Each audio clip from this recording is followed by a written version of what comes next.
Hamas के पूर्व chief Haniyeh को मारने के बाद इजराइल ने लेबनान की राजधानी बैरूत में हसन नसरुल्लाह को मार दिया और इसी के साथ पूरे अरब में तनाव चरम पर पहुंच चुका है। आशंका तो इजराइल ईरान के बीच जंग की जताई जा रही है, क्योंकि जिस तरह हानिया और नसरुल्लाह का इजराइल ने सफाया किया, उससे ईरान के प्रॉक्सी संगठन भड़के हुए हैं।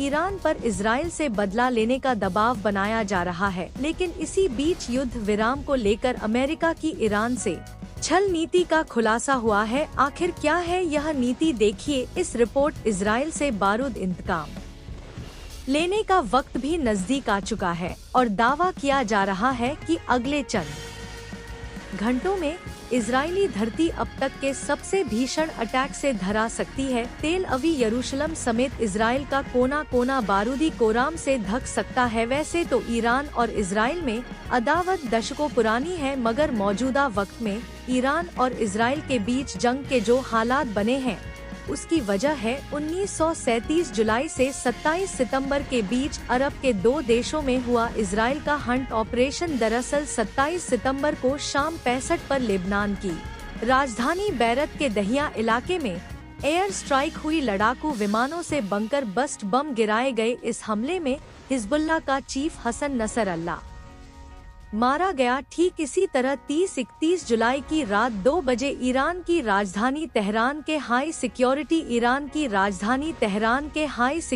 जोन में मिजल हमला हुआ, जिसमें हमास के प्रमुख इस्माइल हानिया की मौत हुई। बीते 2 महीनों में हुए इन 2 बड़े हंट ऑपरेशन से जहां इजराइल ने हिजबुल्लाह और हमास को गहरा जख्म दिया, तो वहीं लगातार ईरानी प्रॉक्सी संगठनों के चीफ के मारे जाने से अब ईरान भड़क चुका है, क्योंकि अगर ईरान ने अब इजराइल से जंग नहीं छेड़ी तो फिर ईरान और उसके प्रॉक्सी संगठनों में दरार पड़ सकती है। दावा तो यहाँ तक किया जा रहा, लगातार प्रॉक्सी संगठन ईरान पर हमले का दबाव बना रहे, जिसके चलते ईरानी प्रेसिडेंट पजेश्कियान और सुप्रीम लीडर खमन की मुश्किल पड़ गई है। लेकिन बड़ा सवाल यह है कि हानिया की मौत के बाद ही ईरान ने इजराइल पर धावा क्यों नहीं बोला, क्यों इजराइल को मिडिल ईस्ट में फिर से धाक जमाने का मौका दिया। तो इसके पीछे की वजह है ईरान और अमेरिका के बीच हुई बैकडोर वार्ता। दरअसल एक रिपोर्ट में दावा किया गया कि हानिया की मौत के बाद ईरान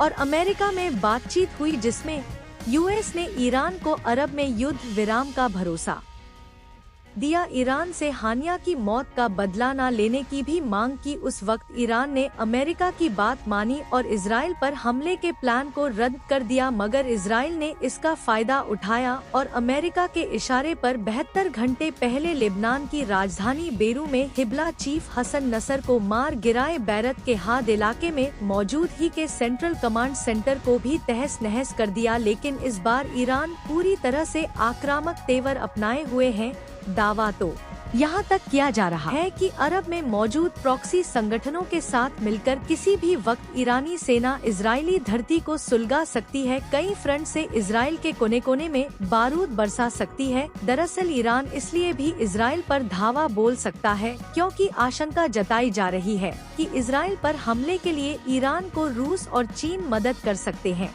हथियारों की सप्लाई कर सकते हैं, क्योंकि नसराला की मौत के 72 घंटे बाद रूस के प्रधानमंत्री मिखाइल मिशस्टिन आज तेहरान पहुंचे हैं। अपने दौरे पर रूसी पीएम पजेश्कियान और खबन से मिलेंगे। दावा है कि रूसी डिफेंस ईरान को हथियारों की सप्लाई करेगा। इसके अलावा ईरानी प्रेसिडेंट की चीन से भी बातचीत जारी है। वहीं IRGC ने प्रॉक्सी लड़ाकों की ट्रेनिंग के लिए कमांडर भेजे हैं। मतलब यह कि रूस और चीन के समर्थन से ईरान अपने प्रॉक्सी संगठनों के साथ इजराइल पर धावा बोल सकता है, मिडिल ईस्ट में महायुद्ध का आगाज कर सकता है। वहीं ईरान के जंगी तेवर को देखते हुए अमेरिका ने भी मिडिल ईस्ट में मोर्चा संभाल लिया है। जंगी बेड़ों के साथ साथ यूएस आर्मी के जवानों की हैवी डिप्लॉयमेंट की है। यकीन मानिए, अमेरिका और ईरान की तैयारी इस बात का सीधा संकेत है कि नसरुल्लाह की मौत के बाद अरब में महाजंग का काउंटडाउन शुरू हो चुका है। अब यह देखना होगा कि कौन सा खेमा किस पर भारी साबित होता है और किसका वजूद मिटता है।